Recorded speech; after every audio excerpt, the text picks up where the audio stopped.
Hi friends, ಇತ್ತೀಚಿನ ದಿನಗಳಲ್ಲಿ ಹೆಣ್ಮಕ್ಳಲ್ಲಿ ಹೆಚ್ಚಾಗಿ ಕಾಡ್ತಿರೋ ಸಮಸ್ಯೆ ಅಂದರೆ ಹಾರ್ಮೋನ್ ಚೇಂಜಸ್ಸು. ಇದಕ್ಕೆ ಉತ್ತಮ ಪರಿಹಾರ ಅಂದರೆ ಸೀಡ್ಸ್ನ ದಿನನಿತ್ಯ ಬಳಸೋದು.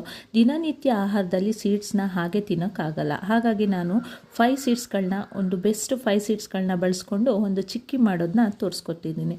1 ಕಪ್ಪಿಗೆ ನಾನು ಸನ್ಫ್ಲವರ್ ಬೀಜನ ಸ್ವಲ್ಪ ಹುರಿದ್ಕೊಂಡು ಒಂದು ಪ್ಲೇಟ್ಗೆ ಹಾಕೋತಾ ಇದ್ದೀನಿ.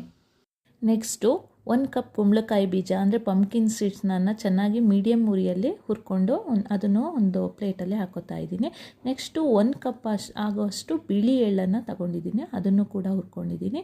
ನೆಕ್ಸ್ಟು ಫ್ಲ್ಯಾಕ್ಸ್ ಸೀಡ್ ಅಂತ, ಇದು ಅತ್ಯುತ್ತಮ ಸೀಡ್ಸ್ ಅಂತಲೇ ಹೇಳ್ಬೋದು. ಯಾಕಂದರೆ ಇದು ಎಲ್ಲ ಸ್ಕಿನ್ಗಳಿಗೆ, ಕೂದಲಿಗೆ ಎಲ್ಲದಕ್ಕೂ ತುಂಬ ಒಳ್ಳೆಯದು. ಮತ್ತು ಅರ್ಧ ಕಪ್ಪಷ್ಟು ಚಿಯಾ ಸೀಡ್ಸನ್ನು ತಗೊಂಡಿದ್ದೀನಿ, ಇದನ್ನು ಕೂಡ ಹುರ್ಕೋಬೇಕಾಗುತ್ತೆ.